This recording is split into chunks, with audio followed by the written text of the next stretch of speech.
दो ठग। सिम्बा नगर में दाऊद नाम का एक सौदागर रहता था। वह अपना माल ऊंटों पर लाद देता और गांवों में घूम घूम कर व्यापार करता। दाऊद अत्यंत ईमानदार था। इस वजह से लोगों के बीच उसका अच्छा नाम था। दाऊद के कई दोस्त भी थे। सिम्बा नगर में ही दो ठग भी रहते थे, सलीम और अलम।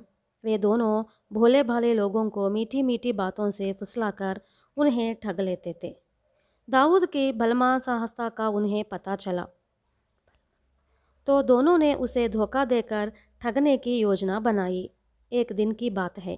दाऊद ने अपना माल ऊंट पर लादा और व्यापार करने के लिए दूसरे शहर के लिए चल पड़ा। दाऊद को सफ़र पर जाते देख सलीम और आलम ने सोचा कि दाऊद को ठगने का यह अच्छा मौका है। उन दोनों ने दो ऊंटों पर घटिया कपड़ों के गद्दर लादे और दाऊद के पीछे पीछे चल पड़े। दोपहर हुई तो दाऊद आराम करने के लिए एक पेड़ की छाया में बैठ गया। उसी वक्त दोनों ठग भी वहां आ पहुंचे और दाऊद को सलाम करके दाऊद की बगल में बैठ गए।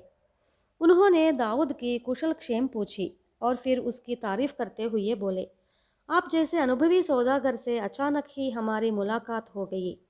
सचमुच ही हमारी खुशकिस्मती है। अभी हम नए व्यापारी हैं। इस यात्रा में आप ही हमारा मार्गदर्शन और हमें मदद करने की मेहरबानी कीजिएगा।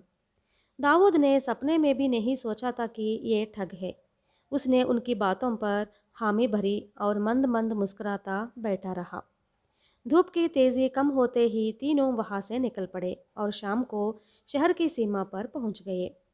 वहीं सड़क के किनारे एक सराय थी। तीनों ने वही रात बिताने का निश्चय किया। दाऊद ने अपने ऊंट को सराय के पास वाले एक खंभे से बांध दिया। सलीम और असलम ने भी अपने कपड़े के गट्टरों को सराय के एक कमरे में पहुंचा दिया और ताला लगाकर दाऊद से बोले, जनाब चलिए, हम तीनों पास के भोजनालय में चलते हैं। वहाँ खाना खाकर लौट आएंगे। सराय से भोजनालय के लिए एक छोटा रास्ता था जो झाड़ियों के बीच से होकर जाता था।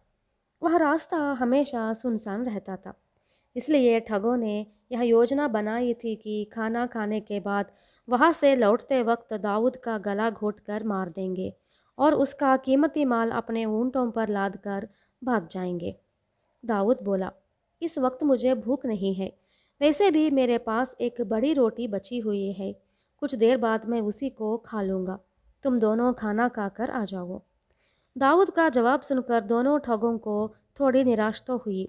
फिर भी वे यह सोचकर खाने के लिए चल पड़े कि शायद कल तक उन्हें एक मौका और मिल जाए। उन्होंने सराय के मालिक से जानकारी ली तो उसने उन्हें दो भोजनालयों का पता बताया, जो वहाँ से एक पूरब में था और दूसरा पश्चिम में। दोनों में ही अच्छा खाना मिलता था। सलीम ने अलम से कहा, अलम, तुम पूरब वाले भोजनालय में जाकर कोई अच्छी चीज़ खरीद लाओ। मैं पश्चिम दिशा वाली भोजनालय में से अच्छी चीज़ें खरीद लाता हूँ। यह तो बहुत ही अच्छा सोचा तुमने, आलम ने खुश होकर सलीम से कहा। इसके बाद वे दोनों दो अलग दिशाओं में गए और खाना लेकर लौट आए। तुम क्या लाए हो? सलीम ने पूछा। रोटी और दूध लाया हूँ। और मैं भी रोटी और दूध ही लाया हूँ, सलीम ने थोड़ा आश्चर्य प्रकट कर कहा। तो हम एक काम करें, मैं जो रोटी और दूध लाया हूँ उन्हें तुम खा लो और जो तुम लाए हो उन्हें मैं खा लेता हूँ। असलम ने कहा, वाह क्या बात है, मैं भी यही कहना चाहता था। सलीम मुस्कुराकर बोला। दोनों ज़मीन पर बैठकर एक दूसरे की लाई हुई रोटी दूध खाने लगे। थोड़ी देर बाद दोनों कई करने लगे और ज़ोर ज़ोर से कराहने लगे। शोरगुल सुनकर सब लोग वहाँ पर दौड़े आए।